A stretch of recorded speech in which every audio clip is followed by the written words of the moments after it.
Welcome to another episode of Talking Ball with Pat Leonard. We have a special guest today, four-time New York Times bestselling author Ian O'Connor, here to talk about his fantastic new book, Out of the Darkness, The Mystery of Aaron Rodgers. First, want to tell you about our sponsors, and we'll get right into our great conversation with Ian.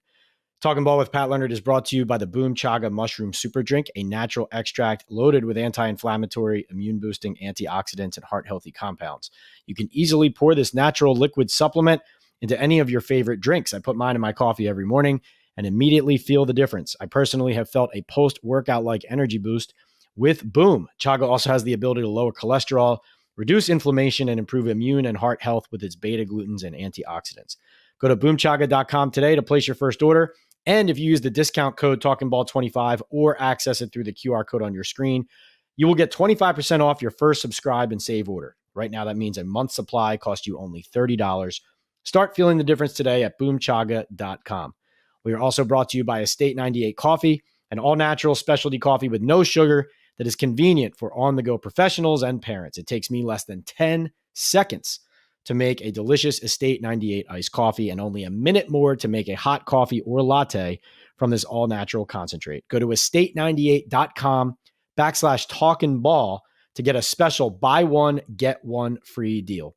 And by BetOnline. BetOnline is the world's most trusted betting platform and your number one source for everything football. From the preseason NFL to college kicking off, BetOnline has every stat, matchup, and even live odds and spreads while the games are being played. Think you know your stuff? Get in on our winner-take-all $300,000 NFL Survivor pool for the upcoming season. When the game's over, head on over to our online casino and get in on a game of blackjack or poker or unwind with one of our only over 150 slot games.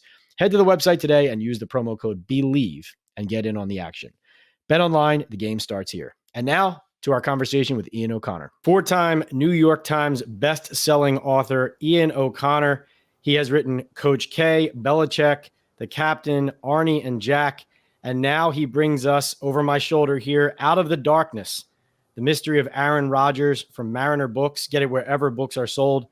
Ian, congratulations on an amazing book and on the exhaustive work you've put into this. Thanks a lot, Pat. It's great to be with you, and I very much appreciate it. Thanks.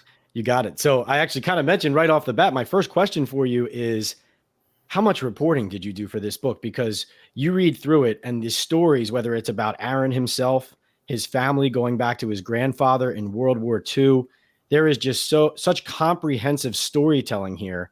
What was the process like of getting this all together about one of the most fascinating people in the NFL? Well, thanks. And you're a great storyteller yourself, so you know the work that goes into it. And I actually quit my job at the New York Post to do this, basically to focus on it, to take almost a maniacal approach to it, because I wanted the book to come out while he was still playing. And particularly after the injury, I wasn't sure how long that would be. And so it was just a matter of calling anyone who's ever had a role in his life or in a family member's life.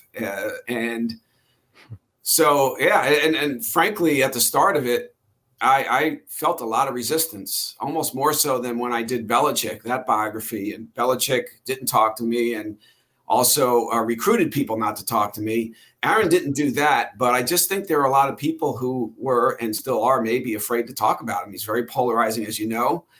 And I think people were afraid I was going to ask about the estrangement and about the COVID thing and conspiracy theories. And I might have actually, but I also wanted to ask about other aspects of his life. And I also think people early on almost assumed, and I heard this from one friend in particular, that I had an agenda, that I was a media guy from New York, probably a liberal looking to destroy him in this book. And nothing could be further from the truth. I had no agenda whatsoever other than to paint a portrait of a human being that was fair and honest and accurate. And hopefully I pulled that off. Well, so for reporters out there, how did you break through that wall? Because I'm sure you've worked on stories before where you have a great idea, whether it's for a book or a story or whatever, and then you get to a point where you feel enough resistance where you say, maybe it's time to move on and come back to this at another time. But with this topic, how did you kind of break through that initial resistance to tell the story that you felt was worthy of telling of Aaron? I think in some sense I might have worn him down just with the amount of people I was contacting, and he was getting all these texts from friends and associates. Hey, is it okay if I talk to this guy? Do you know this guy's doing this book? Do you know who this guy is? There was a lot of that early on, and I don't know, maybe he was at least impressed with the amount of people I was contacting. And I did tell him at the introductory press conference after the trade that this is what I do. I sent him my biographies of Coach K and Belichick. And I was constantly asking the Jets to get to him for a sit down. I contacted his agent multiple times. I contacted Aaron, and nothing. I got nothing but indifference and non-responses. I don't know. I think I got a chance to meet his parents and talk to them at length. And I'm sure that piqued his interest. Also, when he found out that I was planning on opening the book with the first chapter anyway, not the introduction, but the first chapter on his grandfather, and that I found things that his grandfather did in World War II that were amazing. And there are very good reasons why he's buried in Arlington National. He was a true hero. He really was an amazing combat pilot in his B-24.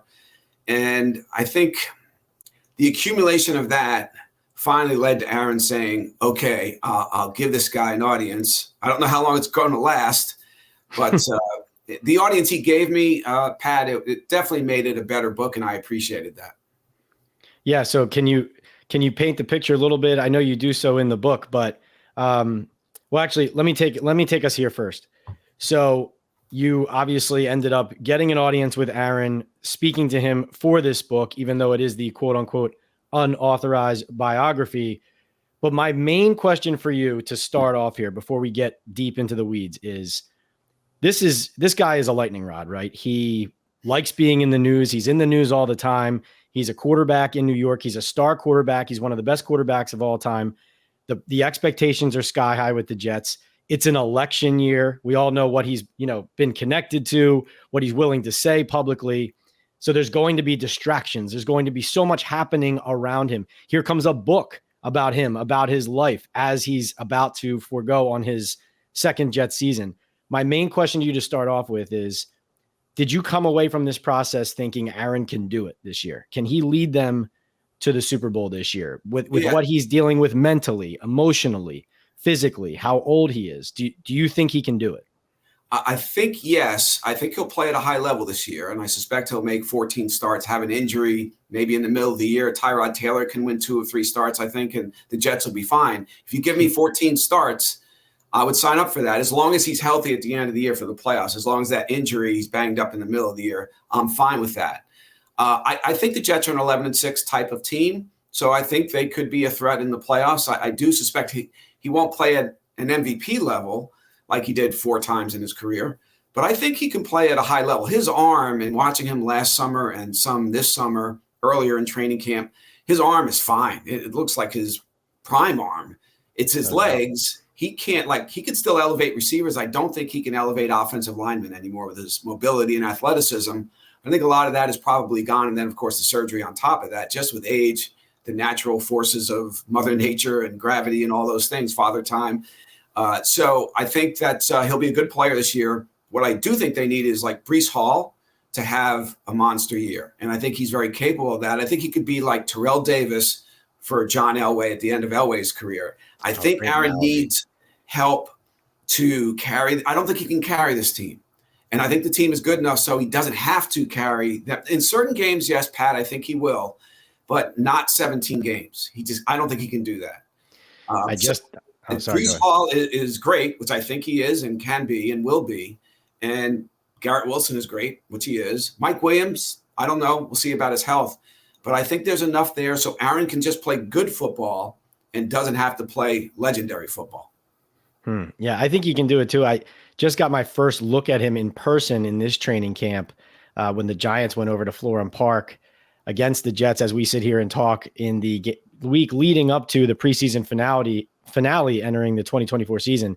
And Ian, he looked like old Aaron. I mean, I know the Giants are a team at a different spot than the Jets are, but you're right. The mobility is different, obviously, and he was clearly testing that out. But man, the way that he flicks the ball down the field, the way he makes no-look passes, the way he makes sidearm passes look effortless, the way the ball comes out of his hand, it's just different. I mean, it's just different. your book is so well timed because he is such a magnificent player and also such a polarizing figure. But you referenced the audience he gave you. And one of my questions for you was, frankly, just how did he receive the idea of the book? Initially, we talked about that, but how did he then receive your questions and I guess the overall direction of where it was going, and what was that conversation like?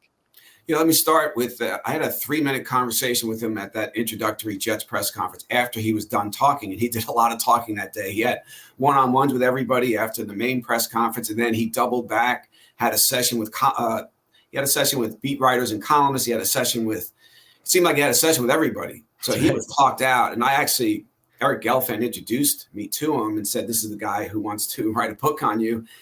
And I almost felt like, geez, he doesn't want to do this right now. So it was quick. It was like 3 minutes. And I just explained my process, which is basically I reach out to everybody and I think I'm fair. I'll send you some of my books. You decide if I'm fair or not. And so I said, if you have any questions about my process, you let me know. And he goes, yeah, I have a question. Do you plan on interviewing me for this book?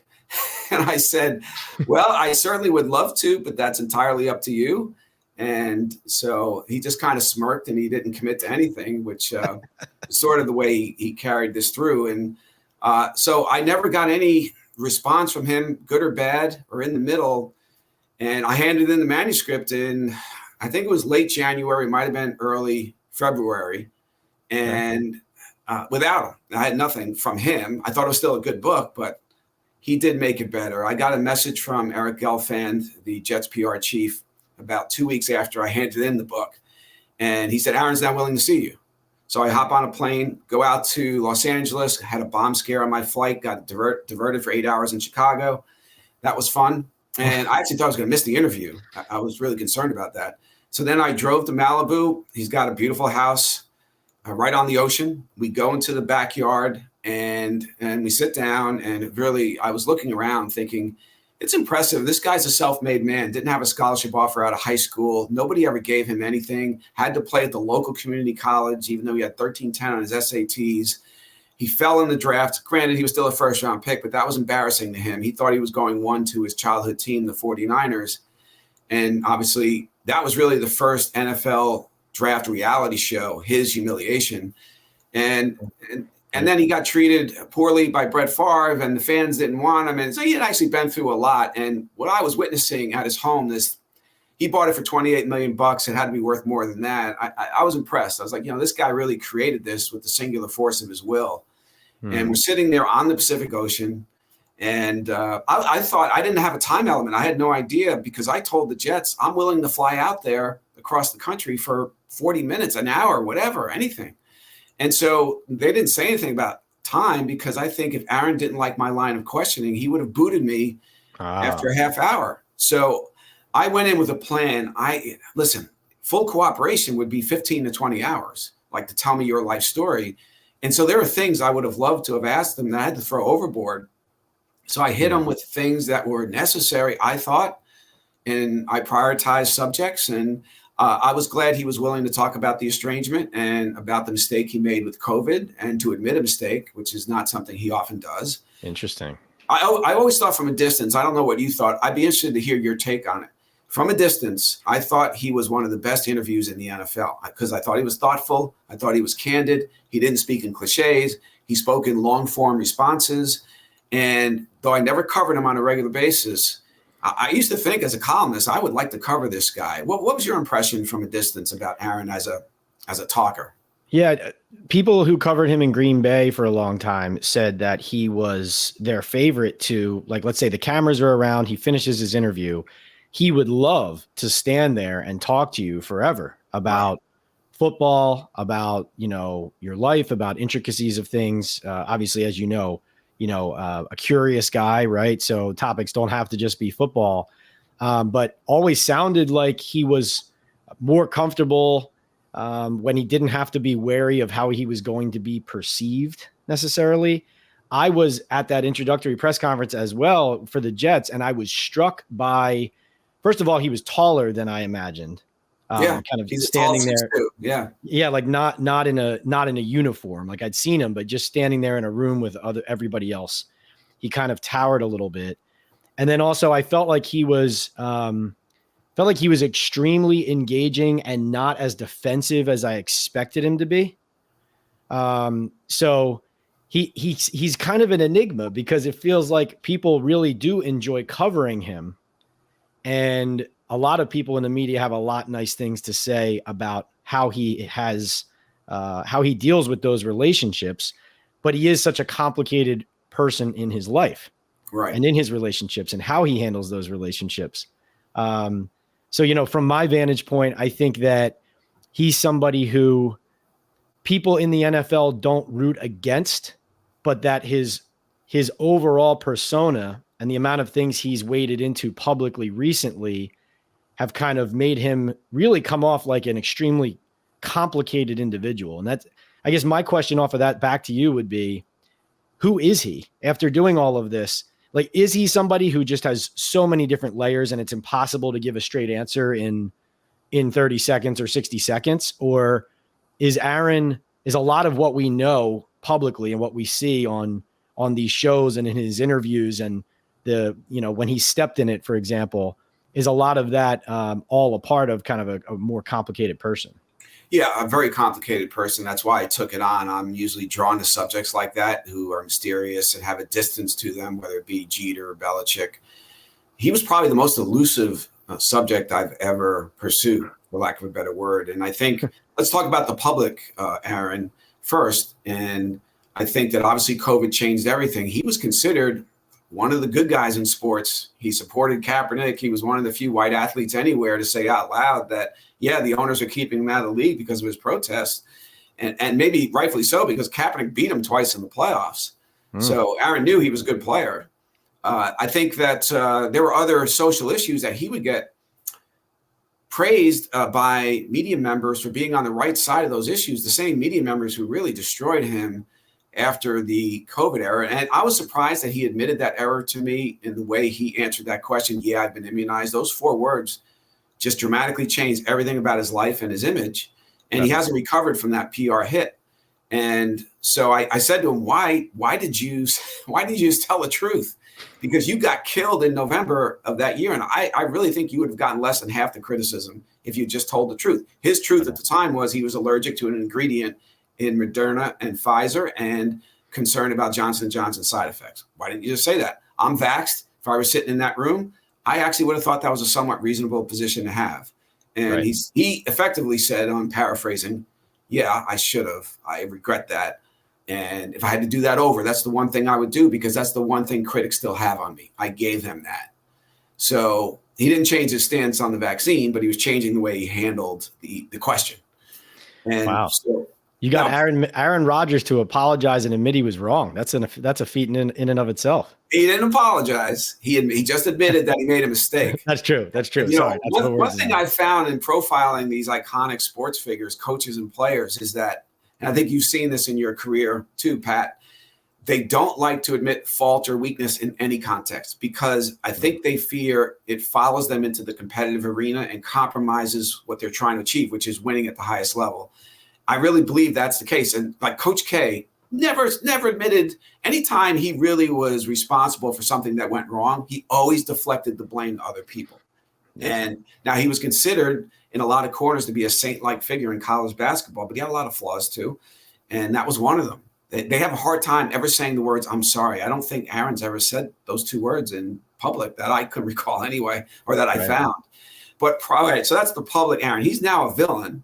Now the conspiracy theories, the Jimmy Kimmel thing added on to, but it really, everything changed with those 4 words in the COVID situation. Privately, go ahead. Yeah, ask a question. No, go ahead. No, please go ahead. Just privately, I still think the good guy is there pre-COVID. He does a lot of good things, generous things, kind things behind the scenes. I talked to Ed Berry, his marketing guy at CAA, Saquon Barkley's agent. Yeah, he's known well in these parts.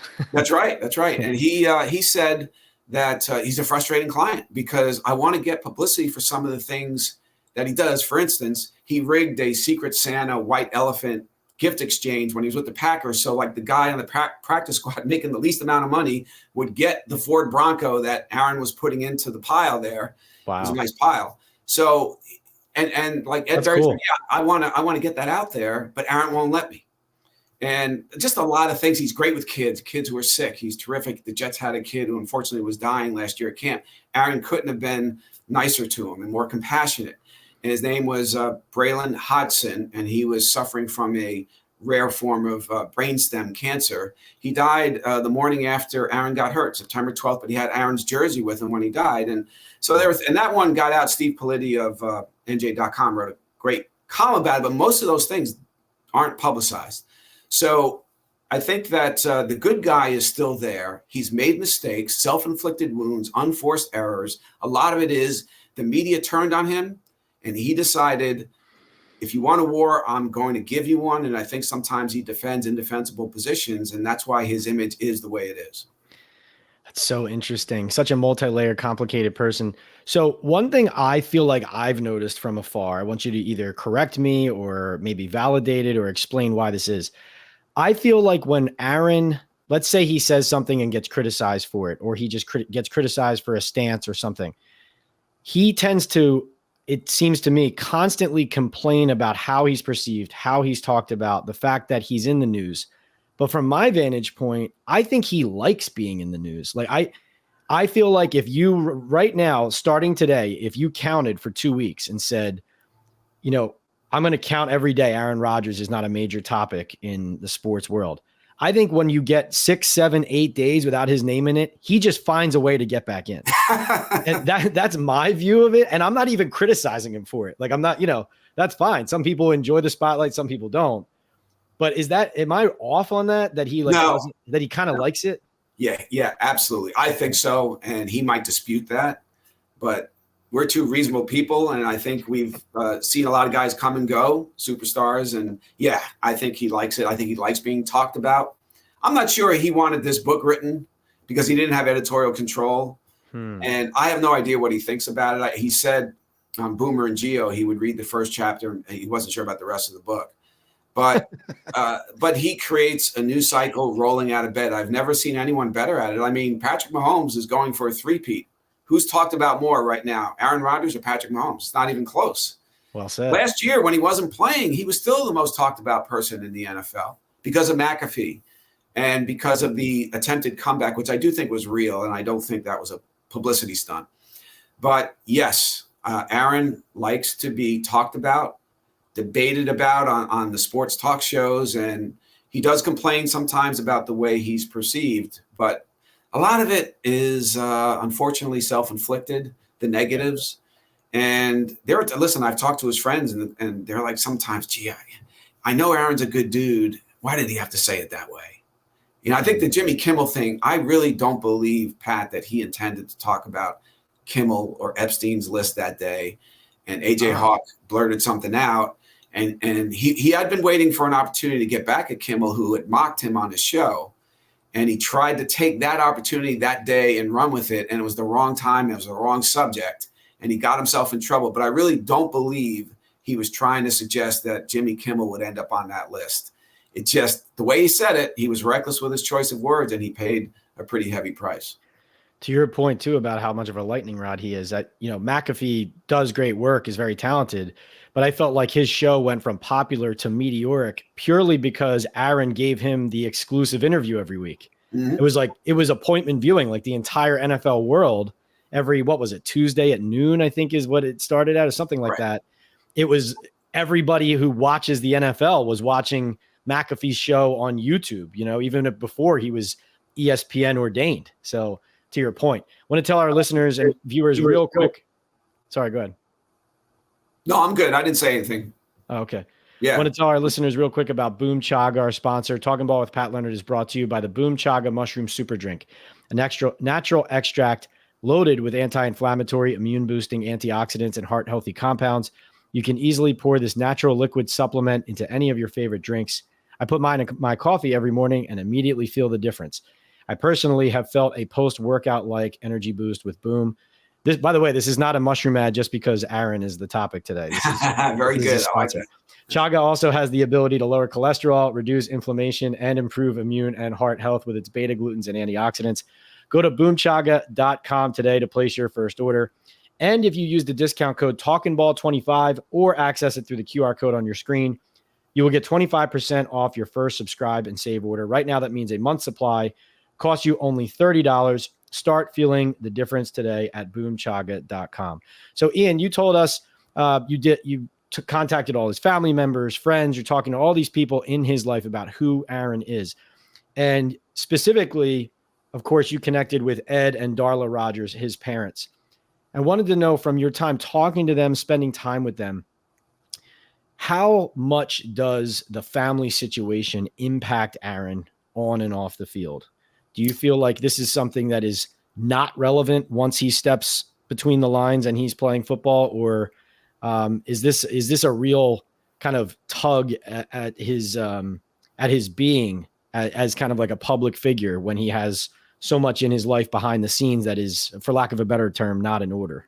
Yeah, it's a good question. It's a great question, actually, Pat. And I don't know the answer to that because he's played at such a high level during the estrangement at times. And obviously with the MVPs he's won and getting to the NFC Championship game more than once. And, you know, his people look at his postseason record, 11-10. And that's not very good compared to the person he's always compared against, right? Tom Brady with 7 rings and Aaron has 1. And so people have questioned, is he a good leader? And if he's not a good leader, is that because of the family situation? And I don't really think it weighs on him that much as a football player, simply because he's been the best player in the league during the estrangement a number of times and has actually played like he's had, like you look at 2013, right before the estrangement, through 2016, the early years of the estrangement, he had big sudden death plays, and in those seasons, each one of them, where it was just amazing stuff in sudden death situations, and they didn't get to the Super Bowl. So you look at it from a box score perspective, and it's loss. But I actually think his postseason record is a little deceiving. Later in his career, he had opportunities. I think the Packers should have beaten the Buccaneers in Lambeau with Brady there. Brady had 3 interceptions that day. That was an opportunity they really kicked away. But I think that it's actually a question I had a back and forth with one of his friends about, and I think we both came to the conclusion that no, it doesn't. Now, he had removed other people from his life. It's not just his family. His best friend, Jordan Russell, was, we call it the island. That was a chapter in the book. He puts you on the island, and it's a cold and lonely and distant place. And Jordan Russell was put on the island, and he got rescued after 3 or 4 years. Aaron basically called him one day and said, "I want you back in my life." Jordan Russell said, "Well, I demand your respect to come back into your life. I'm not just going to walk back in because you say so." So they had a discussion about that and resolved their differences. But yeah, it's I don't think the family estrangement is the reason why he's 11-10 in the postseason and only has 1 ring. There might be people out there who disagree with that, who know Aaron, but I don't think that's played a major role in it. Now, if he wins a Super Bowl with the Jets, I think everybody would agree they want his family to celebrate it on the field with him, like they did when he won in Green Bay in 2010/11. I have a scene in the book where he hugs his dad last year at Lake Tahoe at the celebrity golf tournament. And amazing scene. I'm getting goosebumps with you talking about it. It's an amazing scene in the book right away. So let's hope that that leads to reconciliation. And he said, "I want a relationship with my father." His father was his hero. He said he grew up wanting to be Joe Montana and Steve Young in Northern California as a Niners fan. But really, he said this in college, "My dad's my idol. I want to be my dad."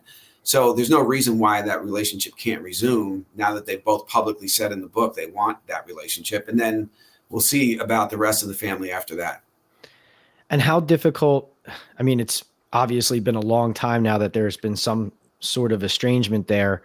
How difficult is it for the parents at this point? Like, have they accepted the reality and they're hoping for it to change? Or, I know not to give away too much that's in the book, but where do they stand?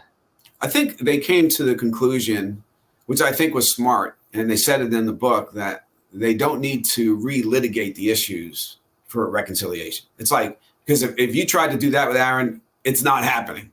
So it just needs to be, "Son, welcome back. Let's just move on. Let's not even discuss it.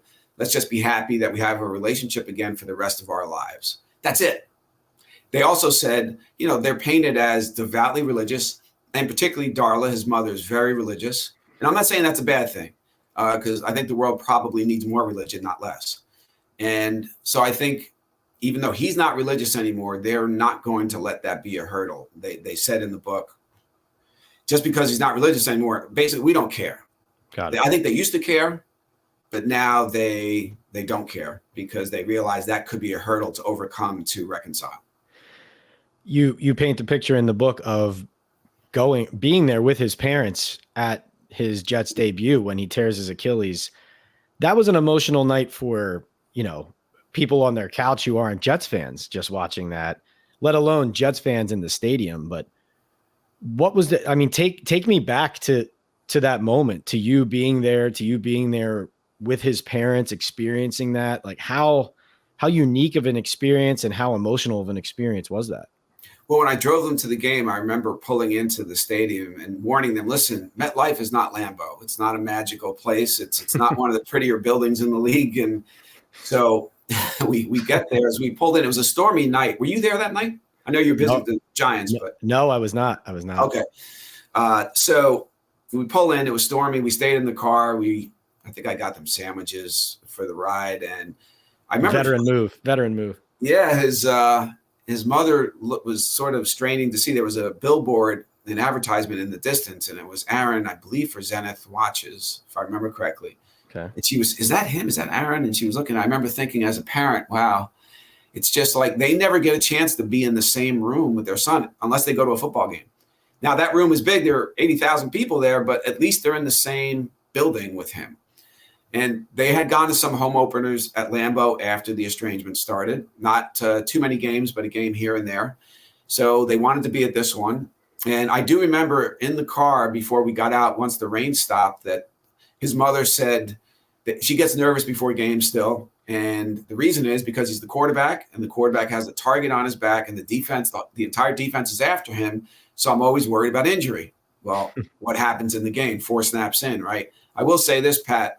I'm older than you, so I don't know. I've been doing this for 37 years in New York, and that is the most heartsick I've ever felt for a fan base and an athlete.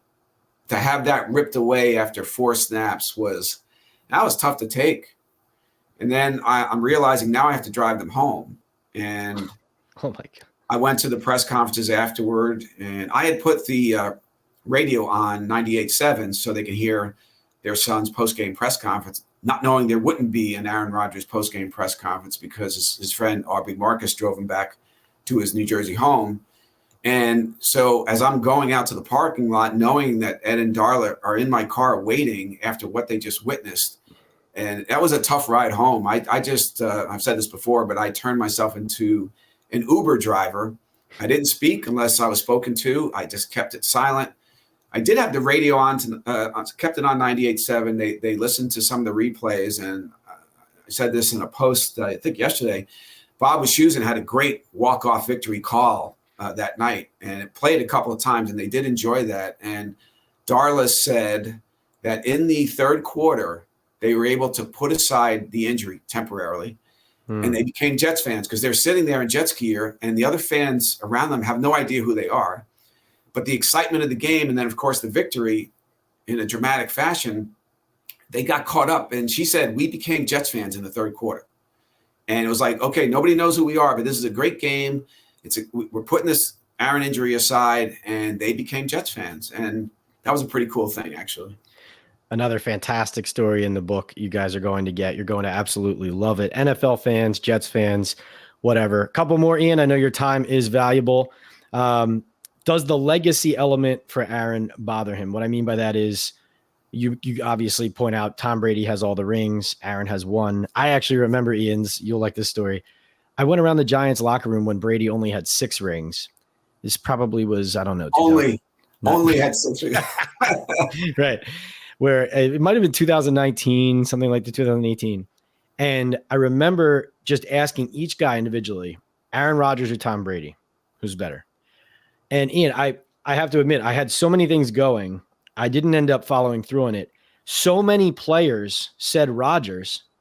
I was dumbfounded. I mean, it was like most of them didn't even think about it. Yeah. and they were talking about from a physical Yeah. standpoint, like a guy who would win one game, but almost universally. I mean, and wasn't like they had an axe to grind these particular Giants against Brady. So that's how he's viewed, by the players. But you paint a really interesting picture, of course, of the Giants preventing him from getting that second ring with the Packers, going back to the NFC divisional game in 2012 in January there with Eli Manning. And I'm just wondering how big of a game that is in defining who Aaron is and his legacy. And is it something that eats at him? Yeah, it does, because they were 15-1 as defending champs. They were dominating the league. People were talking about dynasty, maybe winning 3 Super Bowls in 4 years, like the Patriots did with Brady. And and then the Giants walk in there. They were 9-7 that year, right? They won the first round playoff game in Tampa, if I remember correctly. And here they are at Lambeau. And of course, the first time around, Eli and Coughlin against Brett Favre. The NFC Championship game, that's the coldest I've ever been in my life. But so they're back in Lambeau after that incredible victory on the road to their first Super Bowl in the Eli Coughlin era. And now they're back in Lambeau for this go around. But the Packers were 15-1. They had the great game against the Giants in the regular season. And what was the score? Was it 38-35? 35, I think. Yeah. So it's kind of similar to when the Giants had the great game in 2007 against the Patriots, right? And then see them in the Super Bowl. The Giants had this great game against the Packers, who were 15-1, and they're seeing them in the playoffs. And lo and behold, Eli and Coughlin were just so opportunistic. And Eli, in particular, as a quarterback, he'll be in the Hall of Fame, but Eli's not Aaron Rodgers. And yet he outplayed him that day, because that's who Eli was. He could really rise to the occasion, as you know. And I do think that the Packers were profoundly impacted by the death that week of Joe Philbin's son. Joe Philbin, the offensive coordinator, drowned in a river. And I talked to some Packers players who said, we never wanted to make that an excuse. And you hate to say a tragedy impacted football, because who cares? The tragedy is far more important. But that team not only loved Philbin, a lot of those players knew his son. And I do think that had a role in just the way they played in that game, because that was a sloppy game and completely the opposite of the way they played all season, dominating the league. So Perry Fewell, the defensive coordinator, told me that they had a plan with Rodgers, and they would late in the play clock sort of move into position, but they held it, like they went halfway. And then as it got down to those final seconds, then they finally moved into position, because he was so good at diagnosing a defense at the line. They just gave him a really late look, and it worked. So Perry Fewell had a role. And Aaron Rodgers, as a postseason quarterback, he's never been the same since, because he was 4-1 in the postseason with a ring until that day. And he really hasn't been the same since. Yeah, no, it's you're right. Completely changed what his career was looking like, his legacy was looking like. Obviously sets a table for more excitement here with the Jets. One last question, Ian, and we'll get you out of here. What is the deeper defining trait of Aaron you learned about him that you didn't know about him going in? Is there one? Yeah, I think that just how beloved and liked and admired and respected he is by 99% of the players he played with in his 20-year career. I didn't know that. Like, I thought I'd find more negativity, even going back to high school, his teammates, junior college. They just loved the guy. And they said he never made a mistake. We never saw him with a beer in his hand. He was never out at parties. He might play a little poker with 5 guys. Like, he was pretty big on that, but it was quiet. And he was so focused on being an NFL player and then on being an all-time great. And listen, Jets fans last year, when they watched Hard Knocks, that was such a great thing for Aaron. The Jets didn't want it. It turned out to be an infomercial for a guy. Like, they all thought he was a jerk coming in, a great player, but a jerk as a person. They watched that. They're like, wow, what a great teammate and leader. And so that made the September 11th thing that much more painful. But I think when you listen to players talk about him, and this never gets discussed when Aaron Rodgers is measured in the public arena as a person and player, like, the people he spends the most amount of time with, the players, really admire him and respect him. And I was kind of blown away by just how unanimous that was. And a couple guys have ripped him over the years, Jermichael Finley, Greg Jennings, but they've also said a lot of positive things as well. So that did surprise me. Very interesting. This is an incredible book, Ian. Congratulations on all your success. Four-time New York Times best-selling author Ian O'Connor, formerly of ESPN.com, New York Post, The New York Daily News, USA Today. Ian O'Connor, it's at Ian_O'Connor on X, and he has a book signing coming up this Saturday, I believe the 24th, right, Ian, at Bookends in Ridgewood. The book is Out of the Darkness, The Mystery of Aaron Rodgers with Mariner Books, available wherever books are sold. Ian, thank you so much for being on Talking Ball. Hey, Pat, you know how much respect I have for your work, so it was a pleasure and an honor being on. Thank you. Thanks for watching and listening here on the Believe Network and on the Pat Leonard YouTube channel at PL on NFL. Remember, we are sponsored by Estate 98 Coffee. Go to estate98.com/talkingball. Also sponsored by Bet Online and by Boom Chaga Mushroom Super Drink, a natural extract loaded with anti-inflammatory, immune-boosting, antioxidants, and heart-healthy compounds. You can easily pour this natural liquid supplement into any of your favorite drinks. I put mine in my coffee every morning and immediately feel the difference. I personally have felt a post-workout-like energy boost with Boom. Chaga also has the ability to lower cholesterol, reduce inflammation, and improve immune and heart health with its beta-glucans and antioxidants. Go to boomchaga.com today to place your first order. And if you use the discount code TalkingBall25 or access it through the QR code on your screen, you'll get 25% off your first subscribe and save order. Right now, that means a month's supply costs you only $30. Start feeling the difference today at boomchaga.com.